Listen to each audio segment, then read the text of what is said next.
there, this is the Read Aloud for Lesson 4.10 North and South.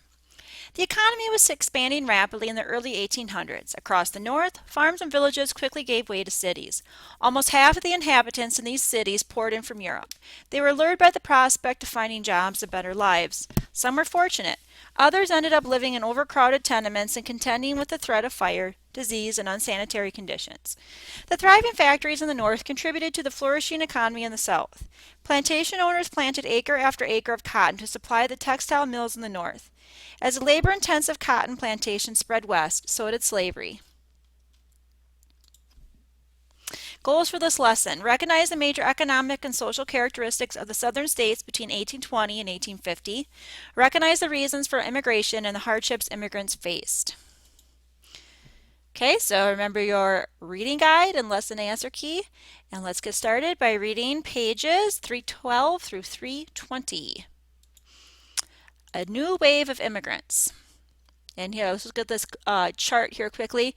It just has United States immigration statistics going from 1830 to 1860. And you can see the Irish immigrants are the green, the purple is other, the red is Germany, and the blue is Great Britain. So you can see the other category is the greatest. Irish immigrants peaked greatly in 1850. That was the years of the potato famine, and then Germany as well. But we'll read about that here in this lesson. A new wave of immigrants. In the afternoon of July 31st, 1854, John Remus and his wife and 5 children stepped onto a pier in Milwaukee, 2 full months after they had begun a long journey from their native Holland. They traveled by steamship carried from Holland to Belgium. Another steamship carried them across the Atlantic. A train took them from Boston to the Hudson River, a ferry across the river to Albany, a second train to Buffalo, a steamboat down Lake Erie to Detroit, a train to Chicago, and one less steamboat up Lake Michigan to Milwaukee. The Remus family had spent its last dollar at a boarding house the night before, and the friend they originally planned to meet at the city had since moved to Michigan. The family lingered on the pier next to their baggage, exhausted and thirsty, with nowhere to go. A Dutch boarding house owner approached, but he turned away when Remus admitted he had no money. For a moment I lost courage, Remus later remembered. What would become of us in this land of strangers? The Remuses were part of the unprecedented wave of immigration to the United States. Between 1850 and 1860, 5 million immigrants landed on American shores, more people that had lived in the United States in 1790. By 1854, immigrants made up 15% of the nation's total population. These newcomers came from every country in Europe for a variety of reasons. Overpopulation on the European continent pushed farmers off their land. At the same time, the factory system put many European artisans out of work. In Ireland in the 1840s, a blight, a plant disease, ruined the potato crop, which led to widespread famine. By 1860, 2 million Irish had relocated to America. Crop failures and political unrest in the German states convinced 1.5 million immigrants to head across the Atlantic Ocean. Britain, France, Switzerland, Norway, Sweden, and Holland each sent tens or hundreds of thousands to the United States. No matter where they came from, immigrants were lured by the promise of land, wealth, and a better station in life. The American economy was booming. Aside from a few temporary downturns, an opportunity beckoned. The transportation revolution cut both the price and the duration of the trip across the ocean. Immigrants could find a berth on a returning cargo freighter or a passenger steamship for a fraction of the fare they might have paid a decade earlier. Where immigrants settled. Once in America, immigrants tended to stay north of the Mason-Dixon line, which generally runs east-west between Maryland and Pennsylvania, which was widely accepted as a symbolic dividing line between the North and the South. Immigrants mainly stayed in the North, in part because the slave South did not seem to offer much economic or social opportunity for new arrivals. The growing importance of immigration in the North and the relative absence of immigration in the South increased the growing divide between the two regions. The Irish mainly settled in the Northeast, while most Germans and Scandinavians moved west to the Great Lakes and the Mississippi and Ohio River valleys. In every region, immigrants tended to congregate in cities and towns. By 1860, half of the residents of New York, Chicago, Cincinnati, Milwaukee, and Detroit were foreign-born. The Irish in particular settled almost exclusively in urban areas. Most Irish immigrants arrived penniless in America, with no money to move westward and purchase land. They were forced to find jobs in whichever port they landed. A growing, rapidly industrializing nation demanded hands for hard labor, and immigrants did much of this work. Lacking education and unskilled at factory work, the Irish dug canals, laid rail track, and replaced American-born women in many textile mills. German artisans, usually arriving with more training and resources, found work as tailors and a host of other industries. The Welsh flocked to the coal fields of Pennsylvania, others to the meatpacking plants of the Midwest. Immigrants were typically willing to work for less money than native-born employees. Immigrants in the cities. Immigrants who arrived with some wealth could make their way in the new country, but for others the adjustment was bewildering and discouraging. Many poor immigrants found their first lodging in filthy tenements. Common from the mid-1800s through the early 1900s, tenements were apartment buildings constructed especially for the working class. In an effort to cut costs and maximize profits, developers packed in as many rooms in each building and as many people in each room as they could. These tiny apartments often lacked heat, running water, and adequate ventilation, but they were at least preferable to the alternative suffered by some immigrants, begging on the streets. Sometimes the transition to a new life was eased by the sheer number of fellow immigrants in the cities. In an effort to surround themselves with familiar and sympathetic faces, the Irish and the Germans tended to congregate in ethnic neighborhoods in the cities. Germans in particular tried to preserve their native language and customs in the United States. In the Kleindeutschland, Little Germany neighborhood of New York City, some 65,000 immigrants made up the fifth largest German-speaking community in the world. Germans owned the shops, and the residents spoke German and read German-language newspapers. Churches played a central role in helping immigrants transplant their cultural and social traditions to American soil. Germans, for example, imported the custom of decorating an evergreen tree for Christmas, a holiday that had received little attention in the United States before new European immigrants arrived. In addition, newcomers formed mutual aid societies, which collected dues and donations to help pay their members' unexpected expenses, such as hospital or funeral bills. Immigrants joined their countrymen to form militia and fire companies, which doubled as social clubs where members could speak to each other in their native languages, share news from their relatives in the old country, and hold on to familiar traditions. On that hot afternoon in 1854, the Remus family, standing stranded and penniless on a pier in Milwaukee, finally found free lodging with the Dutch family in the city. By the end of August, John had found a home for his family and a job with a daily wage of $1.25 Soon, he remembered, I became a citizen of Milwaukee, a youthful and beautiful city ideally situated for commerce.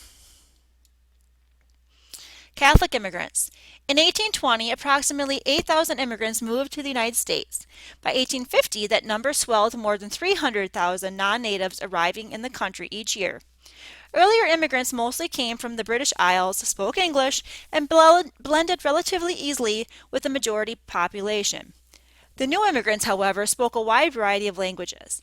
And whereas the British immigrants had been Protestant, like the vast majority of early 19th century Americans, roughly a third of the new German immigrants and almost all of the Irish were Catholic. So many Catholic arrived, in fact, that by 1850 Catholicism was the largest single religious denomination in the United States, though Protestants, taken as a whole rather than by individual denominations, still outnumbered Catholics. As Catholic parishes grew, they began to offer the sorts of social services usually provided by local governments or community leaders. Irish and German immigrants could send their children to Catholic schools, be treated at Catholic hospitals, and read Catholic newspapers. By taking on roles as educator, healer, and news provider, the Catholic Church helped immigrants put down roots in their new world without losing their connection to the old. For a number of native-born Protestants, however, Catholics seemed to be gaining too much power. Some feared that the Catholic Church, with its unified organization and top-down leadership, represented a threat to Americans' Republican form of government. Nativist reaction to immigration. American leaders had discouraged the Europeans to move to the United States. After all, the nation needed more workers. But the arrival of millions of immigrants raised concerns among some native-born Americans who feared and resented the newcomers and their foreign ways. The harshest of the critic, The harshest critics of immigration, called nativists, frowned on the immigrants' tendency to hold on to the languages and customs of their homelands rather than blend into mainstream American culture. They charged the immigrants with bringing poverty, ill health, and criminal activity to America. While many immigrants did arrive poor, it was the hope of rising from poverty that had brought them to America in the first place. Some found the opportunity they sought, while others did not fare well. Coming to America penniless and often malnourished from the journey across the Atlantic, crowded together in filthy tenements, many of these immigrants contracted diseases such as cholera, tuberculosis, and smallpox at a much higher rate than the general population. Some resorted to crime. New York State prisons house 3 times as many foreign-born convicts as natives, although most of the immigrants have been convicted of nonviolent offenses such as theft or drunkenness. In the eyes of some nativists, the crime and poverty they associated with immigrants were the warnings of the decay of the American culture. In 1856, a congressional committee charged that immigrants would tarnish the morals, habits, and characters of the people, the safety of our institutions. The authors of this report went on to claim, a nation of free men, no matter how great and powerful, cannot long continue without religion and morality. Crime and pauperism are the bane of the republic, and they cannot be too seriously considered nor too stringently guarded against. Religious tensions often fuel the backlash against immigrants. In 1834, a mob of 150 to 200 Protestants burned down the Catholic Ursuline Convent in Charlestown, Massachusetts, home to 10 nuns